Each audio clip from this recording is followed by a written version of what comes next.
নিচে বসে খাওয়া সুন্নত। কি করা সুন্নত? নিচে বসে খাওয়া সুন্নত। কিন্তু ডিজিটাল যুগ, নিচে খাইলে কইব এই মূর্খ। কি মূর্খ? অথচ নবীর সুন্নত হাড়িতে বসে খাওয়া। কিন্তু আমাদের তখন সুন্দর সুন্দর টেবুল আছে, সুন্দর সুন্দর টেবুলে বসে খানা খাওয়ান লাগে। লামাত বসে খাইলে কইব এত চলাফেরা জানে না। এই যে একটা সুন্নতকে আমরা মাটি চাপা দিচ্ছি না? একটা সুন্নতকে আমরা মাটি চাপা দিতেছি, এই সুন্নতটাকে আমরা শেষ করতেছি। যেমন ঘরে গিয়ে বিবিকে সালাম করা সুন্নত, আসসালামু আলাইকুম।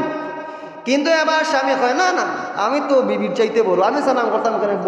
বউ আমাকে সালাম করবে, আমি সালাম করব কেন? এর জন্যই দেখবেন ঘরে আজকে রহমত নাই, বরকত নাই।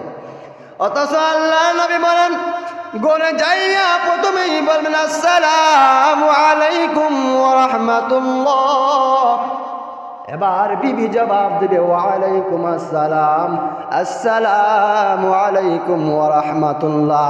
আল্লাহ বলেন, যেই ঘরের মধ্যে স্বামী স্ত্রীর মধ্যে ভালোবাসা আছে, ওই ঘরের মধ্যে আল্লাহর রহমত আছে। কিন্তু ওই জায়গায় আবার কিছু গজবও আছে। কি গজব জানেন?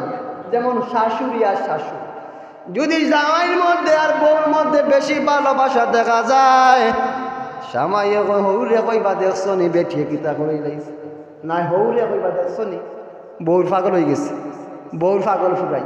কিন্তু আল্লাহ বলেন, যেই ঘরের মধ্যে স্বামী স্ত্রী ভালোবাসা বলে সালাম আদান প্রদান করবে, ওই ঘরের মধ্যে আল্লাহর রহমত নাজিল হবে। সুবহানাল্লাহ। কিন্তু আমরা বউ সালাম করে না জামাইরে, জামাইয়েও সালাম করে না বউরে। যেমন মনে করেন একজন স্বামী সারাদিন কাজকর্ম করে গেছে, বাজার থেকে বাজার নিয়ে গেছে ঘরের মধ্যে, এবার বিবি বলতেছে এই স্বামী কি আনছ? অথচ নবীর সুন্নত হলো সালাম দিয়ে প্রথমেই আগে স্বামীর কাছে এক গ্লাস পানি ধরবে। সুবহানাল্লাহ। কি করবে? এক গ্লাস পানি ধরবে, যে স্বামী আপনি পানি পান করেন, আপনার মনটাকে আগে শীতল করেন, ঠান্ডা করেন। কিন্তু আমাদের বিবিরা আজকের সমাজের আগেই বলবে যে কিতা আনছো, কিরিম আনছনি বা মাছ আনছনি, বালা বালা খানি আনছনি। তো এই সমস্ত যদি শুরু হয়ে যায় তাহলে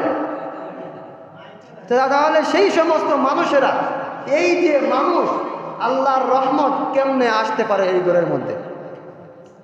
এর জন্যই আল্লাহ নবী বলেন, যেই ঘরের মধ্যে সালাম আদান প্রদান করা হয়, যেই সমাজের মধ্যে সালাম আদান প্রদান করা হয়, ওই ঘরের মধ্যে আল্লাহর রহমত নাজিল হয়। বিদায় আমরা আগে সালাম শিখাতে হবে। যেমন মনে করেন যে আমি আমার ছেলেকে সালাম করি না, আমার ছেলেও বাবাকে সালাম করে না, বিদায় সালামটা প্রচলন হচ্ছে না। সালামটা আস্তে আস্তে ভূত পড়েছে যে সন্তান সালাম করে না বাবাকে, বাবা সালাম করে না সন্তানকে। অথচ বাবার কাছ থেকেই তো সন্তান শিখতে হয়। কোত্থেকে শিখবে? মায়ের কাছ থেকে একটা মেয়ে শিখতে হয়। কিন্তু ওই মাও দেখা যায় আজকে বেফর্দা, তাহলে মেয়ে খান থেকে পর্দা হবে। যেই মা বেফর্দা, এই যে মা বেফর্দা, এর মেয়েটাই বেফর্দা হবে। এর জন্য আল্লাহ নবী বলেন, যদি তোমরা পাত্রী দেখতে হয়, আগে পাত্রীর মাকে তোমরা ভালো করে বিচক্ষণ করো, মাকে দেখো ওই মাটার আমল কেমন, ওই মাটার আল্লাহওয়ালা কিনা, তা থেকে তোমরা তোমাদের সাংসারিক জীবন শুরু করো। কিন্তু আমরা আজকে ব্যতিক্রম, আমরা সমাজ আজকে ব্যতিক্রম। বিদায় বাবা।